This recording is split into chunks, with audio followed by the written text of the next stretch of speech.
उस अखबार का क्या फायदा? वो अखबार जो सिर्फ और सिर्फ हुकूमत के प्रेस नोट फ्रंट पेज पे छापे, वो अखबार जो सिर्फ ये कहे ना मैंने आपकी तस्वीर फ्रंट पेज पे डाल दी, वो अखबार नहीं है, वो गवर्नमेंट का प्रेस नोट है। लेकिन तब भी सर्कुलेशन के तहत और उस अखबार की अहमियत के तहत हम एडवर्टाइजिंग जो है उनको एक ट्रांसपेरेंट तरीके से दे देंगे। एक्रेडिटेशन के हवाले से बीच बीच में शिकायत आती है कि एक्रेडिटेशन का जो है एप्लीकेशन हुआ है लेकिन वो एक्सेप्ट नहीं हुआ। अभी तक जो हमारे पास एक्रेडिटेशन के लिए एप्लीकेशंस आई हैं, जिनको या तो रिजेक्ट किया है या उन पर फैसला नहीं हुआ है, मैंने डिपार्टमेंट को वाज़िया हिदायत दी है कि उन तमाम केसेस को एक बार फिर रिव्यू करके उनके एक्रेडिटेशन का काम जो है वो कर दिया जाना चाहिए। और अगर कहीं पे एप्लीकेशन में कोई डिस्क्रिपेंसी हो या कोई कमी हो, एप्लीकेंट को बुला के उनको समझा के कि जनाब ये डिस्क्रिपेंसी है, इसको दूर करें। दूर करने के बाद जो है उनका एप्लीकेशन जो है वो एक्सेप्ट किया जाएगा।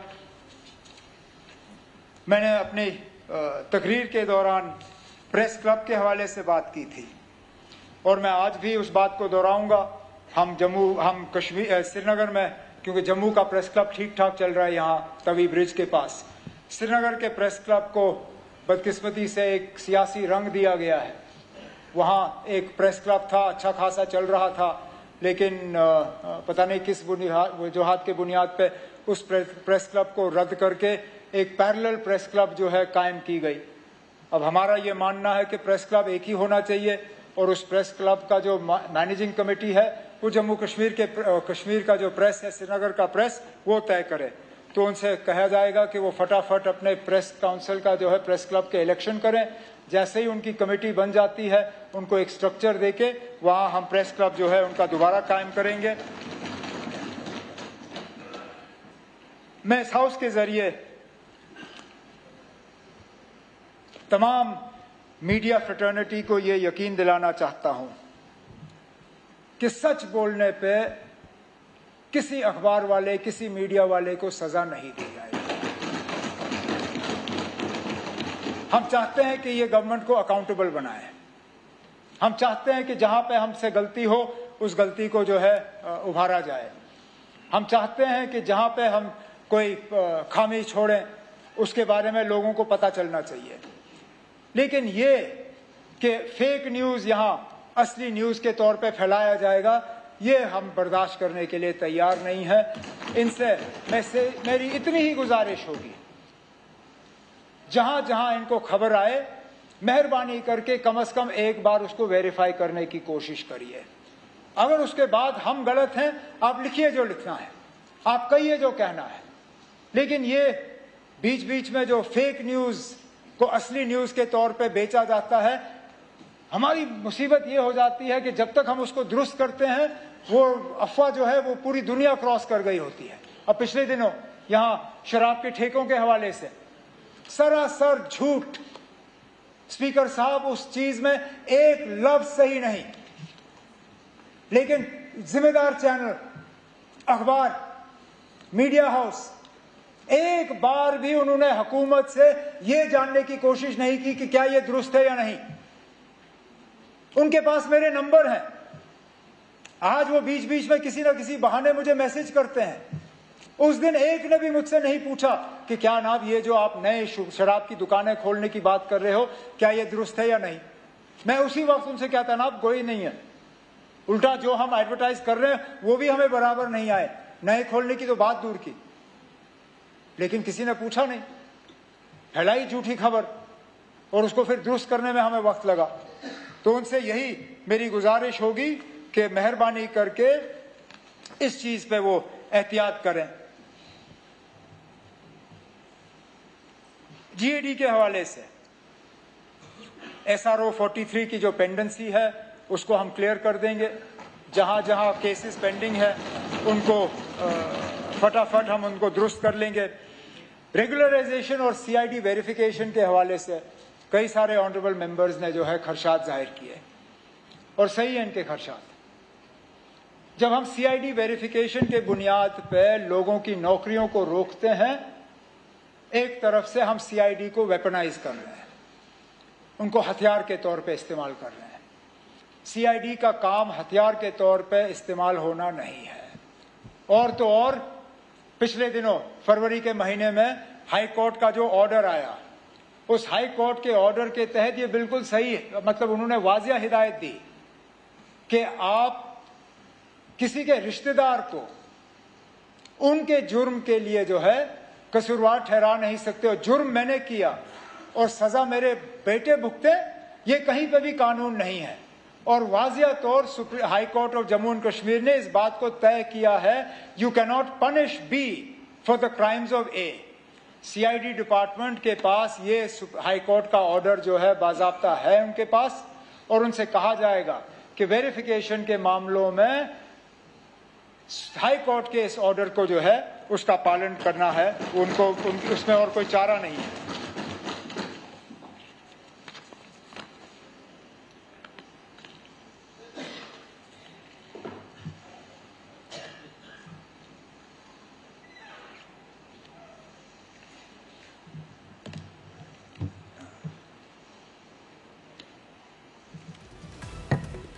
स्पीकर साहब, मैंने इससे पहले भी कहा है, ये हमारी पहचान हमारी जमीन से जुड़ी हुई है, हमारा मुस्तकबिल हमारी जमीन से जुड़ा हुआ है। अगर हमारे पास जमीन नहीं रही तो कुछ नहीं रहा। हमें विरासत में भी, चाहे वो शेर कश्मीर का लैंड रिफॉर्म्स का हो, मकसद यही था कि हम अपनी जमीन का मालिक जो है वो खुद बने, जमीन हमारी अपनी हो। बदकिस्मती से आहिस्ता आहिस्ता ये वो निज़ाम जो है वो खतरे में पड़ रहा है, कमजोर हो रहा है।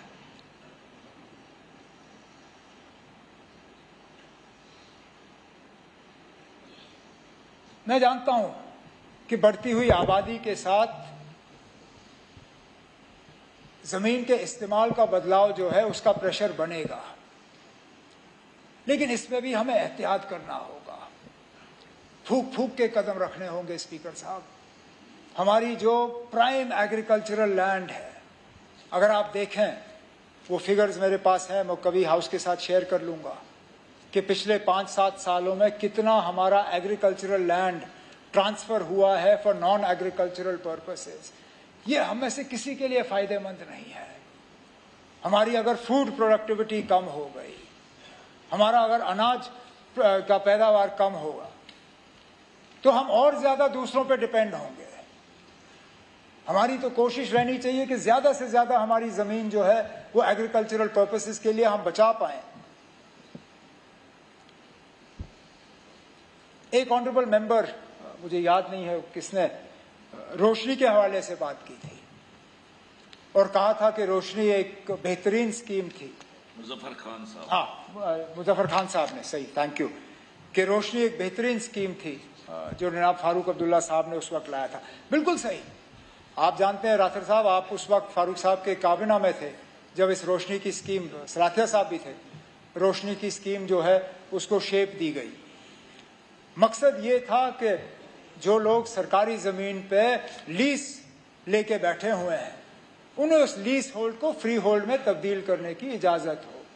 लेकिन उस पर भी, जहां तक मेरी जानकारी और यादाश्त सही हो, तो उस पर वक्त की सीमा लगी थी। उसको शायद प्री मिलिटेंसी का उसको एक सीलिंग दी थी, क्योंकि मिलिटेंसी के बाद बहुत घपले हुए थे जमीन के मामलों में, और हम नहीं चाहते थे कि जिन लोगों का गैर कानूनी कब्जा था जमीन पे, वो उस जमीन के मालिक बने। लेकिन उसके बाद जब पीडीपी कांग्रेस की हुकूमत थी और गुलाम नबी आजाद साहब चीफ मिनिस्टर थे, उन्होंने रोशनी स्कीम को बिल्कुल बदल दिया, उस पर वक्त की सीमा हटा दी, और उसी बात का नतीजा था कि हाई कोर्ट में हम उस स्कीम को डिफेंड नहीं कर पाए। आज ना हम इधर के ना उधर के, जिन लोगों के पास लाइव लीजें थीं, जिन लोगों ने रोशनी के तहत उन लीजों को फ्री होल्ड में तब्दील किया, आज ना उनके पास फ्री होल्ड है ना लीज होल्ड है। हमें अपना लीज पॉलिसी जो है उसको दुरुस्त करना होगा और हमें ये रोशनी की स्कीम जो है किसी ना किसी सूरत में इसको दोबारा लाना होगा। इसका फायदा सबको होगा। मैं जानता हूं कि हमारे ऑनरेबल मेंबर जो उस साइड बैठे हैं उन्होंने रोशनी के बारे में बहुत बातें की। शायद टू डू व्हाट? कोई नहीं ना, अरे की अपनी राय। तारिगामी साहब, who can take your right away from you? We are the last ones to want to take your rights away from you.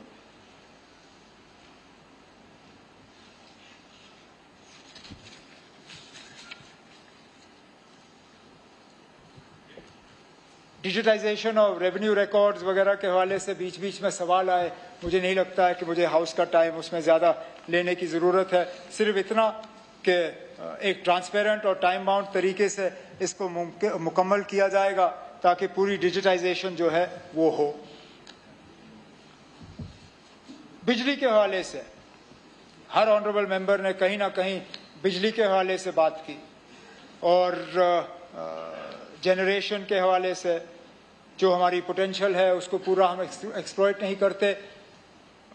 कोशिश की जा रही है कि और ज़्यादा बिजली की पैदावार जो है उसको बढ़ा दिया जाए। मैंने बजट के दौरान प्रोजेक्ट्स के हवाले से बात की जो इन प्रोसेस हैं, जिनको लाना है और जो हम प्रपोज कर रहे हैं उसके बारे में। मैंने बिलिंग और मीटरिंग के बारे में बजट के दौरान बात की।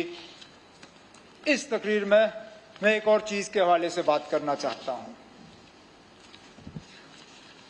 लगभग हर ऑनरेबल मेंबर ने एमनेस्टी के हवाले से बात की और डोमेस्टिक कंज्यूमर्स के लिए पावर एमनेस्टी के हवाले से बात की।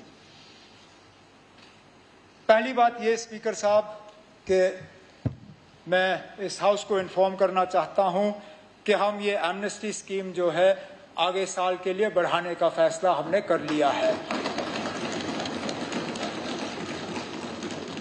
लेकिन उसके साथ साथ मेरा ये मानना है कि इसमें हमें थोड़ी सी चेंजेस लानी चाहिए। बार बार एमनेस्टी देना भी सही नहीं है और मैं बताऊं क्यों।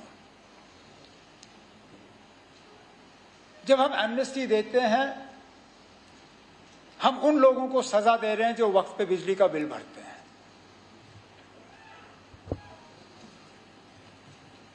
मैं और एलओपी साहब दोनों हमसाए हैं।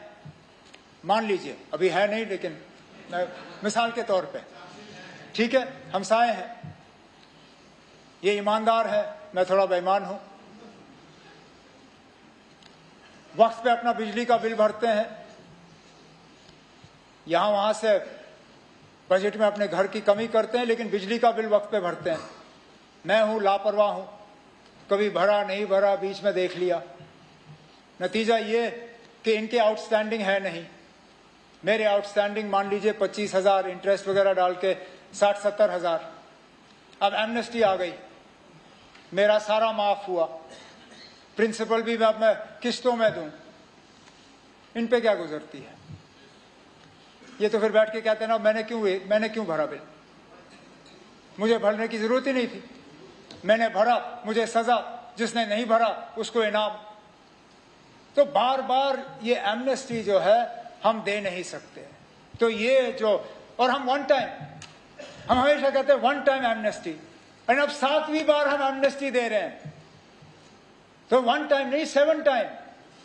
तो मैं कम से कम इस हाउस में, चाहे मुझे इसके बाद बाहर मार पड़े ना पड़े वो दूसरी बात है, लेकिन इस हाउस के टर्म अगले 5 साल, इसके बाद मैं एमनेस्टी जो है डोमेस्टिक कंज्यूमर्स को नहीं दूंगा।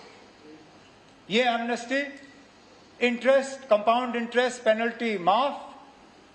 प्रिंसिपल के लिए भी अब मेरा इरादा है कि हम एक नया एक स्कीम लाएं जिसके लिए मैं पावर और फाइनेंस वालों से बात कर रहा हूं, जिसमें कि हम इंसेंटिवाइज करें जो उनकी जो आउटस्टैंडिंग है, उस आउटस्टैंडिंग को हम इंसेंटिवाइज करेंगे अपने आगे के पेमेंट्स के साथ। जितना वो आगे देंगे उसमें उनको फिर पुराने पे जो है कंसेशन देके पुराना भी हम थोड़ा सा चुकाएंगे और उनको आदत दिलवाएंगे आगे के बिल जो है वो भरने की, कम से कम इस महकमे को हम थोड़ा क्लीन अप करें और लोगों को हम आदत दें बिजली का बिल भरने की। इसी के साथ मीटरिंग भी जुड़ा हुआ ना, जितनी मीटरिंग होगी उतना हम लोगों की मदद कर सकेंगे। तो ये एमनेस्टी स्कीम जो है, इस आज मैं हाउस के हवाले से जो है यहाँ जम्मू कश्मीर के लोगों को देता हूँ, इस उम्मीद के साथ कि इसके बाद थोड़ी सी हम बिजली बिल भरने का काम जो है उसमें बेहतरी लाएं। लास्ट मेन वन, क्योंकि उसके बाद मैं सिर्फ सबका शुक्रिया करूंगा, लॉ एंड पार्लियामेंट्री अफेयर्स। कहने के लिए तो मैं न्यू असेंबली कॉम्प्लेक्स के हवाले से बात करता, जो मेरी उम्मीद थी कि जब हम अंदर आएंगे तो वहां पे काम करेंगे। पता नहीं था कि जहां छोड़ा वहीं रहा, लेकिन चलिए देर आए दुरुस्त आए। फाउंडेशन स्टोन भी हमने ही लगाया, अब इंशाल्लाह वहां पे अंदर घुसने का काम भी हम ही करेंगे।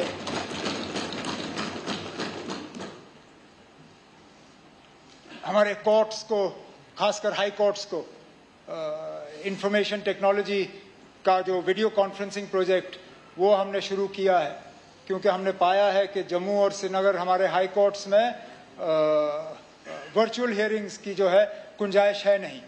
कोविड में उन्होंने थोड़ा सा इंतजाम किया था, लेकिन कोविड के बाद वर्चुअल हियरिंग्स का सिलसिला वहां पे बंद हुआ। हम चाहते हैं कि दोबारा हमारे हाई कोर्ट्स में जो है वर्चुअल हियरिंग्स की जो है गुंजाइश हो और फिजिकल जो है हियरिंग्स उसकी अपीयरेंसेस की जो है वो कम हो जाए, तो वो हम एक्सपेडाइट कर लेंगे। लेकिन इनमें से किसी चीज पे आपकी कोई दिलचस्पी नहीं है।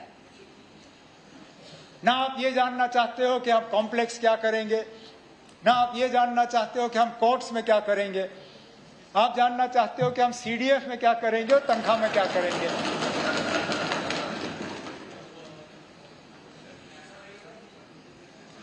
अब मैं कहने के लिए तो ये कहूंगा कि कुछ नहीं करूंगा और बैठेंगे, लेकिन वो भी नहीं करूंगा। पहली बात, स्पीकर साहब, एमएलए की तनख्वाहों में हमारी बदनामी हो जाती है। ऐसा लगता है जैसे हम पैसों के पीछे भाग रहे हैं, लेकिन सच्चाई ये भी है कि हम इस बात पे मार खा जाते हैं। अब अंदाजा करिए, मैंने इस पे मालूम करने की कोशिश की, शायद 2016 के बाद हमारी तनख्वाहें नहीं बढ़ी। 15, चलिए 15 ही मान लें। जिन अफसरों का हमारे साथ मतलब प्रोटोकॉल के लिहाज से बराबरी रहती है विद ऑनरेबल एमएलएज, जब हमारी तनख्वाहें बढ़ाई गई थी उस वक्त उनकी भी तनख्वाह 80,000, हमारी भी 80,000। फिर हमारी थोड़ी बढ़ गई, उनकी भी बढ़ी। आज जिनकी तनख्वाह उस वक्त 80,000 थी, आज वो 3 लाख रुपए ले रहे हैं। हम वहीं के वहीं हैं, और ये डीए वगैरह उसको छोड़ के सिर्फ तनख्वाह, हम वहीं पे हैं जहां हम 2015 में थे। कहीं ना कहीं इसमें ज्यादती है, लेकिन तय करने का तरीका भी सही नहीं है। स्पीकर साहब, आपको याद होगा नहीं, पार्लियामेंट में भी ये बात फिर चर्चा का एक मुद्दा बना कि जनाब ये एक आर्बिट्ररी सिस्टम है, इसमें ट्रांसपेरेंसी नहीं है। इसलिए मैं आपसे गुजारिश करूं, तनख्वाह बढ़ाने का हमारा पूरा इरादा है, हम बढ़ा देंगे, लेकिन एक मुझे खत्म करने दीजिए। मैं चाहता हूं कि आप फौरी तौर एक कमेटी बनाएं हाउस मेंबर्स की, उसमें आप एलओपी साहब को रखें, leader of the main parties को रख लीजिए, कांग्रेस, एनसी, पीडीपी वगैरह, और आप जो पार्लियामेंट का पैटर्न है उसको यहां पे लागू करें। पार्लियामेंट के पैटर्न के तहत हर 5 साल ऑटोमेटिकली महंगाई और इन सब चीजों को देख के वहां पे सैलरी रिवीजन का जो है एक सिस्टम बन जाता है। हम क्यों ना 10-10, 12-12, 13, 14 साल ठहरें और फिर बदनामी भी करें। आप मेहरबानी करके इस कमेटी को तश्कील करके इनसे कहिए कि वो पार्लियामेंट के पैटर्न पे एक स्ट्रक्चर ऐसा बनाएं जिससे कि सैलरी रिवीजन का फैसला जो है वो एक ऑटोमेटिक तरीके से हो